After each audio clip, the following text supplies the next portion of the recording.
नमस्कार, आप देख रहे हैं दैनिक साथी। शुक्रवार को पूर्व विधायक रणधीर सिंह कापड़ीवास के संयोजन में सेक्टर 4 राजकीय कन्या माध्यमिक विद्यालय के सामने 2 घंटे के सांकेतिक धरना प्रदर्शन के कुछ ही घंटे बाद इसका असर दिखाई दिया। जिस तरह से विचारधारा व पार्टी से ऊपर उठकर तमाम संगठनों के लोग एक मंच पर आए, इसकी धमक चंडीगढ़ तक सुनाई दी। प्रदेश के सहकारिता एवं जन स्वास्थ्य मंत्री डॉक्टर बनवारी लाल ने शिक्षा मंत्री कंवरपाल गुर्जर से बात की। शिक्षा मंत्री ने भी जन भावनाओं को समझते हुए तत्काल सेक्टर 4 राजकीय कन्या विद्यालय में चल रहे एनजीओ विकल्प फाउंडेशन के निर्माण कार्यों को रुकवा दिया। भाजपा प्रदेश प्रवक्ता वंदना पोपली की ओर से बताया गया कि विकल्प फाउंडेशन को किसी अन्य जगह शिफ्ट करने के लिए भी शिक्षा मंत्री ने कह दिया है। प्रदेश के सहकारिता एवं जन स्वास्थ्य मंत्री डॉक्टर बनवारी लाल ने भी इसकी पुष्टि करते हुए कहा कि शिक्षा मंत्री से बात की गई है, क्योंकि बच्चों के भविष्य का सवाल है। एकदम से बच्चों को शिफ्ट नहीं किया जा सकता, लेकिन यह जरूर कह दिया गया है कि विकल्प फाउंडेशन अपना भवन कहीं अन्य जगह तलाश ले। सहकारिता मंत्री ने कहा कि जबकि निर्माण कार्य तत्काल प्रभाव से बंद करवा दिया गया है। बता दें कि जिस तरह से रेवाड़ी में विकल्प फाउंडेशन का विरोध बढ़ रहा था और 11 जून को तालाबंदी की चेतावनी दे दी गई थी, इसका असर भी दिखाई दिया, क्योंकि लगातार विरोध बढ़ता जा रहा था। तमाम राजनीतिक व सामाजिक संगठन इसके विरोध में सड़कों पर उतर आए थे। इसके चलते इस सरकार ने यह फैसला लिया है। ये सांकेतिक धरना इसलिए किया गया कि यहाँ से विकल्प संस्था को हटाया जाए और इसमें हमारे बॉयज़ कॉलेज स्थापित किया जाए, हमारे बच्चों को तुरंत यहाँ आने दिया जाए, लाया जाए। और इसके लिए जो ये विकल्प संस्था है जिस तरह से घोटाला कर रही है, कि जितना बड़ा ठग ये है, आम आदमी को ठगने में तो क्या देर लगाएगा, इसने तो सारी सरकार ही ठग ली। तो ऐसे ठग को यहाँ से निकाला जाए, इसकी ठगी का प्रचार किया जाए, ताकि हमारे अभिभावकगण ठगी में ना आए और लूटे नहीं। हमारे यहाँ शिक्षा का हब है, अच्छे बहुत स्कूल हैं, कम से कम इस ठग से बचें। और सरकार अगर चाहती है इसको, हमें कोई आपत्ति नहीं, विकल्प के लिए यूनिवर्सिटी बना के दे दे, इसको करोड़ों रुपए दे दे सरकार, हमें कोई आपत्ति नहीं। लेकिन हमारे स्कूल जो कॉलेज चल रहा है, कॉलेज 2 कमरों में, और स्कूल भी नहीं चल रहा, क्योंकि स्कूल भी प्रभावित है, कॉलेज भी प्रभावित है, दोनों का नाश कर दिया। 7 6 साल हो गए। और जब ये बात तय हो गई थी मुख्यमंत्री जी के सामने कि इस बिल्डिंग को हमारे कॉलेज को देना है जब ये खाली हो जाए, और उन्होंने मान ली थी, आज क्या हो गया, इस ठग के दबाव में ऐसे आ गए। ठगी की जांच करे सरकार, ठगी की जांच करे मुख्यमंत्री, अपने आप पता लग जाएगा।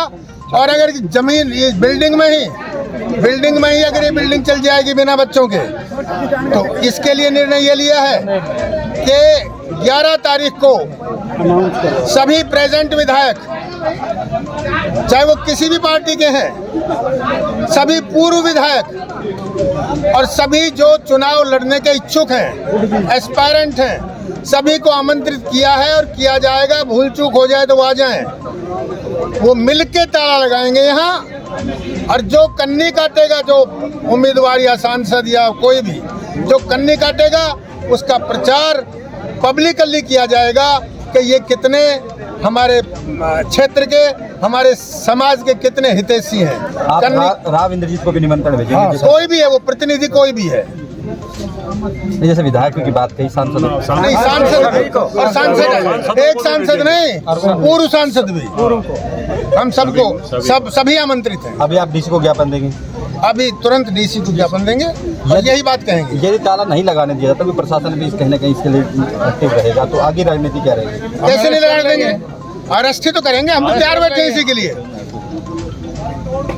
एजुकेशन करेंगे। इतना बड़ा आदमी होगा कि इतने प्रतिनिधियों को और सबको अरेस्ट कर देंगे और वो सबको तो नहीं लगाने देंगे। लोकतांत्रिक तरीके से आंदोलन चल रहा है, पर हम चाहते नागरिकों की तरफ से ठग भगाओ शिक्षा बचाओ कार्यक्रम है।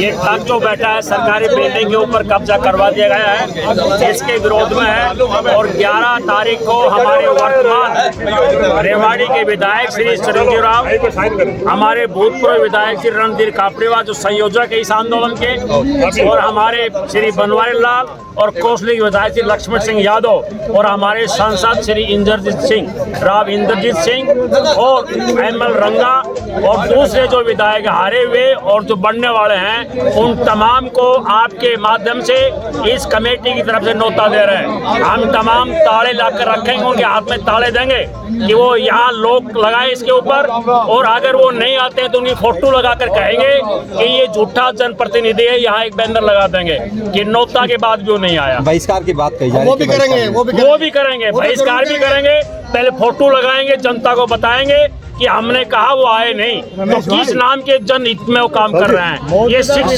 ये शिक्षा बचाने की लड़ाई है, ये ठग के खिलाफ है। यहाँ शोषण किया जा रहा है, केवल बिल्डिंग को हड़पना नहीं, और भी बहुत सारे कांड इसमें छिपे पड़े हैं। हम उसको उगाड़ना चाहते हैं ताकि हमारे बच्चियां पढ़ सके, हमारे बच्चे पढ़ सके। ठीक है, आप यहाँ क्यों इकट्ठे हुए हैं? हम शहीद भगत सिंह छात्र संघ से, जब छात्रों के साथ ही ये एक तरह का अन्याय ही हो रहा है। क्या अन्याय हो रहा है, किस लिए? एक स्कूल की जमीन यहाँ के नेताओं ने एक प्राइवेट एनजीओ को दे दी, और यहाँ के बॉयज कॉलेज का भी निर्माण नहीं कर पा रहे, तो क्या कर रहे हैं?